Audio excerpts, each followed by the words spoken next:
Assalamualaikum warahmatullahi wabarakatuh. Nama saya Fajar Aditya Warman. NIM-nya 110 114 0115, jurusan S1 Teknik Telekomunikasi 2014. Pada kesempatan kali ini, saya akan mempresentasikan tentang laporan gladi saya di PT Pos Indonesia KP Ciputat 15.400.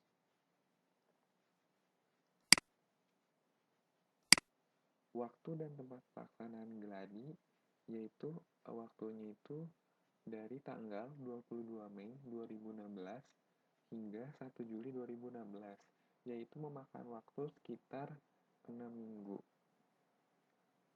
Tempat gladi saya yaitu di PT Pos Indonesia, Kantor Pos Ciputat 15.400, Jalan R.E. Marta Dinata nomor 17, Kota Tangerang Selatan, Provinsi Banten.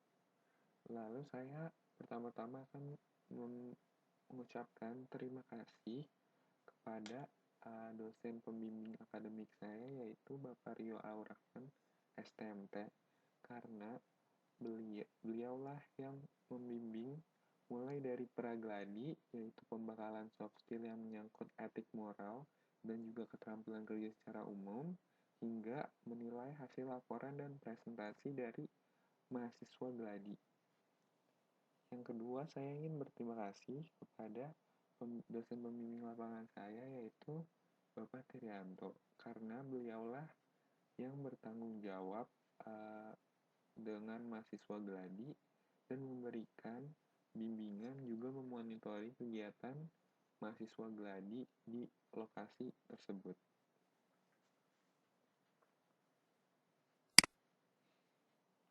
Lalu pertama-tama saya akan menjelaskan definisi dari gladi. Jadi, gladi itu adalah suatu program kurikuler yang dirancang untuk menciptakan pengalaman kerja bagi mahasiswa pada 10 prodi di Universitas Telkom yang telah menempuh perkuliahan selama 4 semester. Dengan melaksanakan gladi, mahasiswa dilatih untuk mengenal dan menghayati ruang lingkup pekerjaan di lapangan, guna mengadaptasi diri dengan lingkungan dan juga untuk melengkapi proses belajar yang didapat di bangku kuliah. Dengan kegiatan gladi ini, di samping mahasiswa dapat mempraktekkan pengetahuan di lapangan, juga mereka dapat menimba pengalaman kerja dari para pegawai dan perusahaan tempat gladi, baik teknis maupun non-teknis.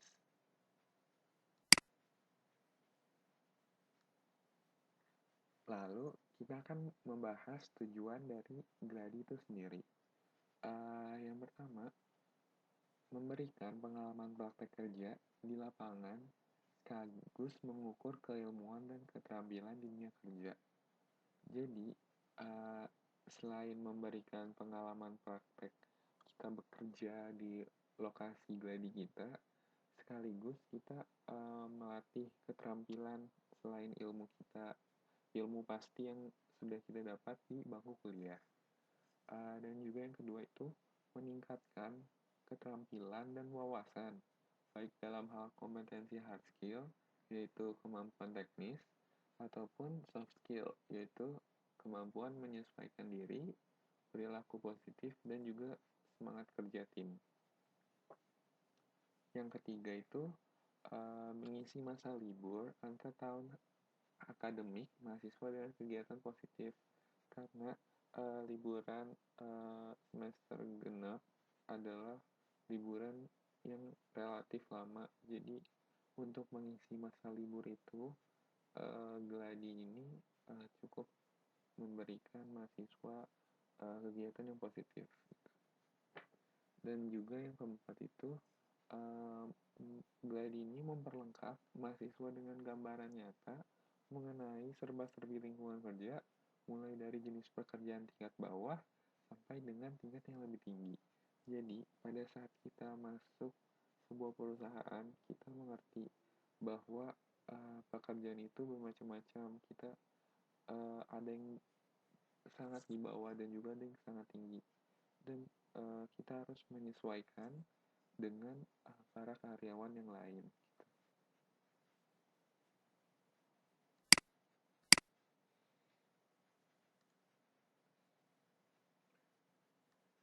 Lalu kita akan beralih ke profil perusahaan dari POS itu sendiri. Jadi POS Indonesia merupakan sebuah badan usaha milik negara atau BUMN Indonesia yang bergerak di bidang layanan pos.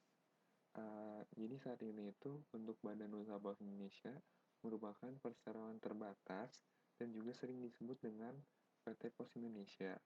Sebenarnya bentuk usaha pos Indonesia ini berdasarkan Peraturan Pemerintah Republik Indonesia Nomor 5 Tahun 95, yaitu berisi tentang pengalihan bentuk awal pos Indonesia yang berupa perusahaan umum atau perum menjadi sebuah perusahaan atau persero.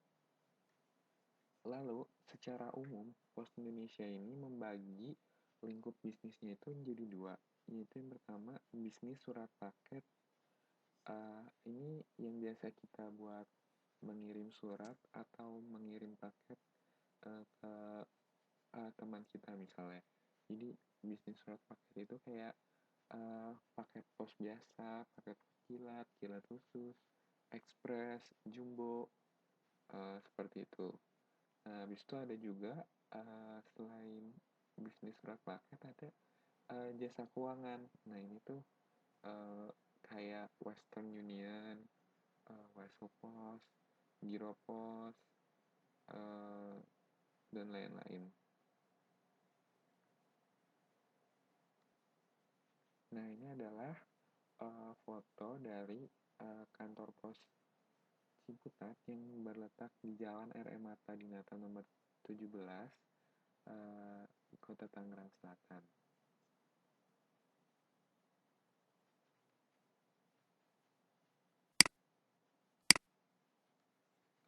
Lalu ada visi dan misi dari Pos Indonesia. Visinya itu menjadi raksasa logistik pos dari timur. Misinya itu pertama menjadi aset yang berguna bagi bangsa dan negara, lalu yang kedua menjadi tempat berkarya yang menyenangkan, dan ketiga menjadi pilihan terbaik bagi para pelanggan. Yang keempat, senantiasa berjuang untuk memberi yang lebih baik bagi bangsa, negara, pelanggan, karyawan, masyarakat, serta pemegang saham. Lalu ada struktur organisasi dari kantor pos Ciputat, yaitu dikepalai oleh kepala kantor, dibawahi wakil kepala kantor, lalu ada bagian audit.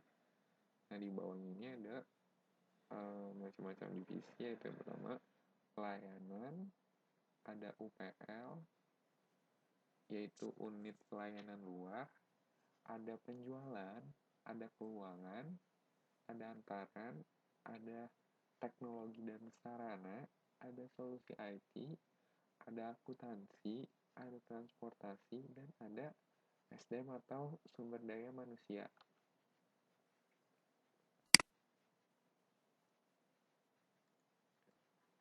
Jadi ada sekarang membahas tentang pelaksanaan gladi itu sendiri. Jadi pada minggu pertama saya memulai gladi, saya diarahkan untuk masuk ke divisi penjualan dan entry korporat. Tidak banyak yang bisa dilakukan di divisi ini. Pekerjaannya itu hanya sekedar mencocokkan pengirim dan penerima di surat dan bukti terima kiriman, lalu kita tempel atau kita strapless, atau karyawan pos biasa menyebutnya dengan teknik strapling. Lalu di minggu kedua, saya diarahkan untuk pindah ke divisi pelayanan. Di divisi ini, saya belajar cara merekap data transaksi e-pos, wesel yang ada di setiap loket.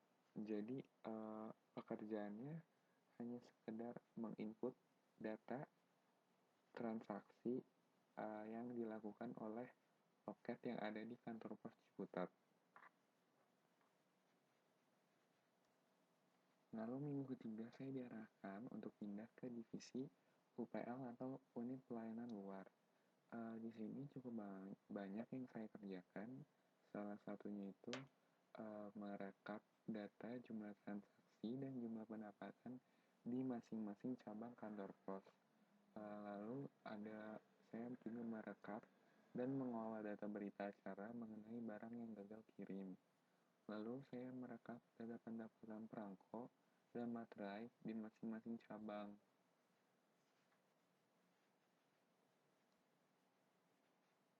Lalu di minggu keempat, saya diarahkan untuk pindah ke divisi penjualan lagi. Di sini sama seperti minggu pertama, saya hanya mencocokkan nama dan alamat pengirim dan penerima surat dan juga bukti terima kiriman, lalu ditempel dan di staples. Dan juga saya diajarkan untuk mengentry uh, resi untuk ditempel pada surat yang akan dikirim. Lalu minggu kelima saya mendapat instruksi untuk pindah ke divisi antaran. Di sini pekerjaan saya hanya menyortir surat sesuai dengan daftar di tiap kecamatan atau kelurahan. Jadi saya hanya mengurutkan surat dari nomor 1 misalnya sampai nomor 100 setiap kecamatan atau setiap kelurahan. Jadi cukup simpel. Dan di minggu terakhir saya dipindahkan lagi ke divisi UPL atau unit pelayanan luar. Di sini kerjanya saya hanya merekap data transaksi materai. Lalu di sini objek masalah saya ada di bagian unit pelayanan luar atau UPL. Jadi UPL ini adalah salah satu bagian penting di setiap kantor pos Indonesia. Bagian ini adalah yang selalu berhubungan dengan kantor pos cabang, loket ekstensi, pos kantor keliling, dan juga agen pos. Manajer UPL ini bertanggung jawab kepada wakil kepala kantor pos. Tugas pokoknya itu melaksanakan dan mengendalikan pelaksanaan pekerjaan yang dilakukan oleh kantor pos cabang, loket ekstensi, pos kantor keliling, dan juga agen pos.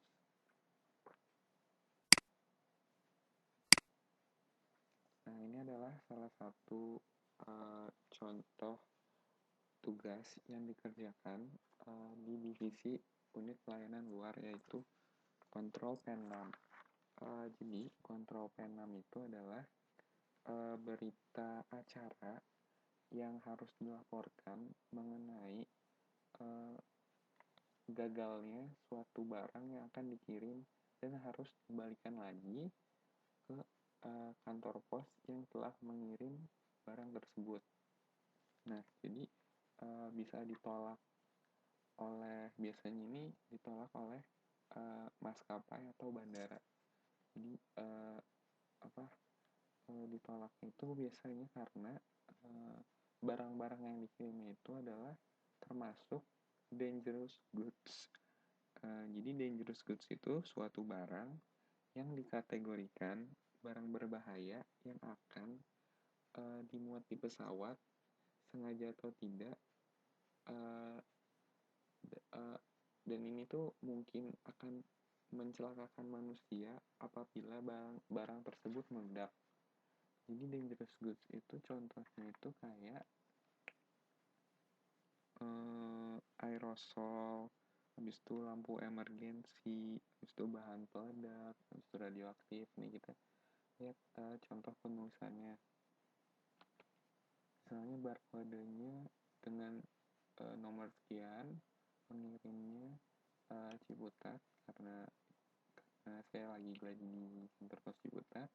Lalu penerimanya misalnya yang akan dikirimnya ke Yogyakarta. Nah, permasalahannya itu ini perbedaan diterima dengan fisik kiriman data. Jadi nggak cuma dangerous goods saja. Jadi kalau misalnya dia beda resi bukti terima sama fisik kirimannya itu beda alamat misalnya atau beda nama, itu bakalan dibalikin lagi dan masuk ke dalam berita acara kontrol P6. Nah, habis itu tindak lanjutnya ini itu biasanya dari agen pos. Jadi kantor pos Ciputat akan menegur agen pos yang salah dan mengingatkan bahwa barang-barang tersebut tidak bisa dikirim. Jadi ada banyak permasalahannya, misalnya isi barangnya itu ada baterainya, jadi itu mudah meledak kan, jadi nggak boleh dikirim. Terus itu ada lagi uh, isi emergency lamp, terus itu isi parfum dan lain-lain. Jadi cukup banyak ya permasalahannya. Jadi pekerjaan saya cuma menginput saja, sudah ada dokumennya, tinggal dimasukkan ke dalam Excel, lalu dibuat diagramnya agar lebih terstruktur. Ini jumlah P6 dari bulan Maret sampai April tahun 2016. Lalu kita masuk ke hasil dan kesimpulan. Jadi setelah program Gladi ini dilaksanakan selama kurang lebih 6 minggu di kantor pos Ciputat 15.400, saya mendapatkan beberapa hasil, yaitu yang pertama, mendapatkan pengalaman praktek kerja dan penyelesaian masalah pekerjaan yang timbul di lapangan, sekaligus mengukur implementasi keilmuan dan keterampilan di dunia kerja khususnya di PT Pos Indonesia. Lalu yang kedua, saya mendapatkan pengetahuan tentang bagian-bagian atau divisi yang berada di PT Pos Indonesia, kantor pos Ciputat 15.400. Lalu yang ketiga, saya mendapatkan pengetahuan tentang cara merekap data transaksi e-pos, wesel, SOPP, lalu merekap pendapatan setiap KPC, merekap barang yang gagal kirim karena termasuk dangerous good. Juga saya belajar untuk cara mengentry resi sebuah surat. Kesimpulan yang saya dapatkan dari Gladi ini itu saya jadi tahu bahwa PT Pos Indonesia adalah BUMN yang bekerja di bidang jasa, baik itu jasa pengiriman surat dan paket, keuangan, juga logistik. Dan juga kantor pos Ciputat ini memiliki divisinya itu ada banyak, yaitu keuangan, penjualan, pelayanan, akuntansi, antaran, teknologi dan sarana, unit pelayanan luar, solusi IT, transportasi, dan sumber daya manusia. Nah, yang ketiga ini, jadi saya sebagai mahasiswa jurusan teknik telekomunikasi khususnya, sebenarnya merasa kurang sesuai dengan apa yang saya pelajari selama kuliah dengan pekerjaan yang saya kerjakan di kantor pos Ciputat ini, di bagian UPL, pelayanan antaran, dan juga korporat. Tetapi saya cukup mendapatkan pengalaman di dalam dunia kerja, baik itu dari suasana bekerja, hormat kepada atasan beserta karyawan lain, inisiatif dalam meminta pekerjaan, membangun kerjasama tim dengan peserta Gladi lain ataupun dengan karyawan lain. Sehingga dengan semua pengalaman tersebut, saya harap ketika saya benar ada dalam dunia kerja, saya tidak bingung ataupun saya juga sudah siap dalam menghadapi atmosfer dalam dunia pekerjaan, karena saya sudah mendapatkan pengalaman bekerja selama pelaksanaan Gladi di kantor pos Ciputat 15.400. Lalu sarannya, ada beberapa saran untuk menunjang pelaksanaan Gladi, yaitu yang pertama, sebaiknya ada pengawasan dari dosen pembimbing ke perusahaan.